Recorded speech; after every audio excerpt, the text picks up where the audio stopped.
Հիպոկրատի երթումը բավարար չէ բժիշկ լինելու, այս դեպքում ավելի ճիշտ կլինի ասել բժիշկ աշխատելու համար։ Ես բժիշկ չեմ էլ հավակնում լինել։ Ես լրագրող եմ, տեղեկացնում եմ, որ շուրջ 1 տասնամյակ բուհական կրթություն ստանալուց հետո պետք է փաստաթղթեր հավաքել ու ապացուցել, որ իսկապես արժանի եք սպիտակ խալաթ հագնելուն, կարճ ասած, պետք է լիցենզավորվել։ 2 տարի առաջ Առողջապահության նախարարությունը հանրային քննարկման օրակարգ բերեց բուժաշխատողների անհատական լիցենզավորման հարցը։ Գերատեսչությունն առաջարկում էր այս ճանապարհով գնալ բուժաշխատողների գիտելիքների բարելավման, բժշկական օգնության սպասարկման որակի բարձրացման եւ բուժառուների անվտանգության ապահովման նպատակ հետապնդելով։ Ավելին կլինիկական օրդինատորներին առաջինը ձեռք մեկնեցին, սահմանափակ բժշկական գործունեություն կարող են ծավալել, այս դեպքում ստանալով անցումային անհատական լիցենզիա։ Բժշկի հսկողության տակ մեր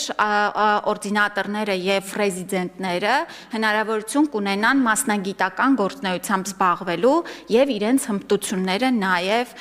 լավացնելու եւ ձևավորելու։ Լիցենզիաները 5 տարով են, առայժմ կլինիկական օրդինատորները մինչեւ այս տարեվերջ 3 քննության փորձի հնարավորություն ունեն։ Երրորդը վերջին 2026-ից գործընթացը կշարունակվի արդեն նաեւ հիմնական բուժաշխատողներին քննասենյակ բերելով առաջին բուժօգնության հմտությունները, բիոէթիկան եւ նեղ մասնագիտական գիտելիքները ստուգելու։ Այսինքն դուրս է գալի բժիշկը, ով սովորել է 6 տարի եւ այլն,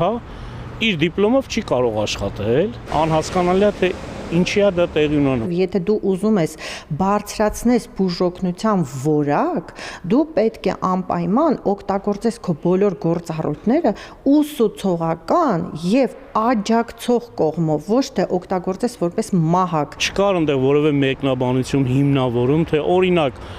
իրականացվել է մոնիտորինգ եւ վերջի տարիների ժամանակահատվածում օրինակ բժիշկները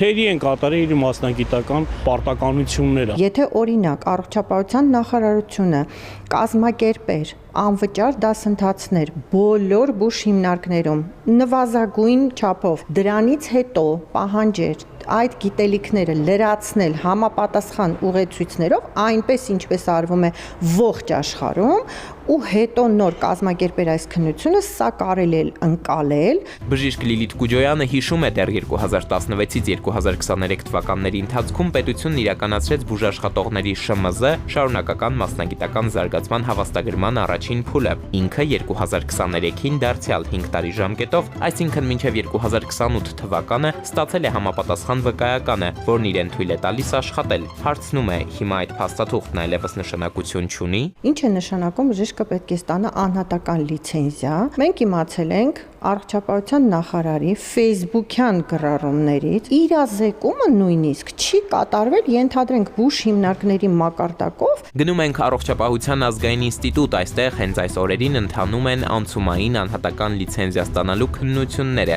Ինստիտուտի տնօրենը Սուրանկյան հետ զրույցում առաջարկում է նախ տարբերակել շարունակական մասնագիտական զարգացման հավաստագրումը բուժաշխատողի գիտաուսումնական ակտիվության վկայությունն է։ Ինքը խոսում է թե 5 տարվա ընթացքում ինչ գիտաուսումնական գործունեություն է ինքը ունեցել։ Մասնակցել է տրեյնինգներին, կոնֆերանսներին, սեմինարներին եւ այլն, կրեդիտավորված է։ Այո, 220 կրեդիտ հավաքելու դեպքում իրեն թույլատրվում է զբաղվել բժշկական օգնությամբ եւ սպասարկման։ Լիցենզիան մի քիչ այլ բան է։ Լիցենզիան թույլատրություն է բժիշկին լինել բժիշկ, հավաստագիրը չեք կարող մարդու ձեռից վերցնել։ Իսկ լիցենզիան ինքը ստանում է հավաստագրի արկայության պարագայում, այսինքն ինքնից տնից այդ հավաստագիրը պետք է ունենա, որ կարողանա լիցենզավորման դիմի։ Բազարչյանը վստահ է, այսպես բուժծառայությունների մատուցման եւ սպասարկման որակը կբարձրանա, բայց փոփոխություններին սպասելու հերթում դեռևս համբերություն է պետք, ասում է։ Հավաստագրմանը նույնպես էին վերաբերվում շատ զգուշորեն, բայց եկեք համաձայնենք այն մտքի հետ, որ ինքը իհարկե որակի հարց կլուծվի, որովհետեւ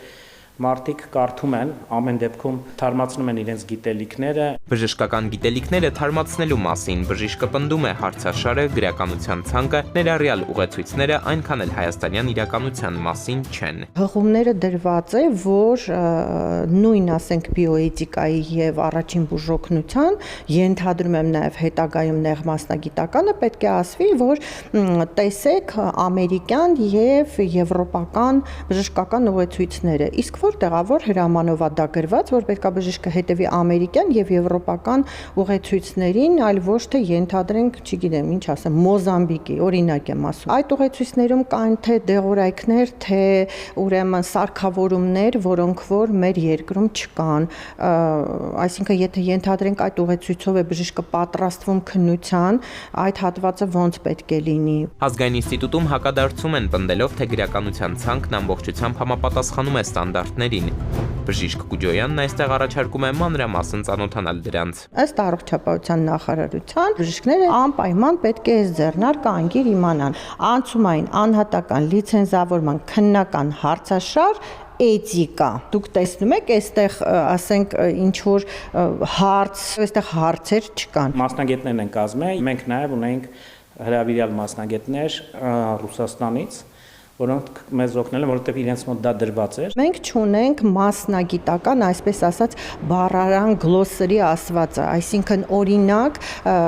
Հայաստանի տերմինաբանություն։ Տեսեք, ես նայում եմ իրենց հրամանը եւ դրանից փաստաթղթերը, այնտեղ գրված է պացիենտ բառը կարծես թե տարիներ առաջ հանեցինք, գրեցինք հայեցի բուժառու բառը, հետո իրանք որոշում են փաստորեն, որ նորից այդ մարդը պացիենտ է։ Իսկ հաջորդ տարի ինչպես է կազմակերպվելու բժիշկների լիցենզավորումն առհասարակ։ Եթե կլինիկական օրդինատորները մի քանի հազար են, ապա հիմնական բուժաշխատողների թիվը մի քանի տասնյակ հազարի է հասնում։ Արդյոք տվյալ ազգային կենտրոնը, առողջապահական ազգային կենտրոնը կարող է լիցենզավորել։ Չեմ կարծում։ Հանձնաժողովը բաղկացած է լինելու 5 հոգուց, քննությունը ընդունելու են 2 հոգի, մի քիչ դա էլ անհասկանալի։ Հանձնաժողովներ են ստեղծված, որոնք առողջապահության ազգային ինստիտուտի հետ կապ չունեն, իրենք ուղղակի այստեղ նստում են հիմա, որտեղ կկազմակերպվի քննությունները բժիշկների համար, ես չեմ կարող ասել այս պայդրությամբ, որովհետև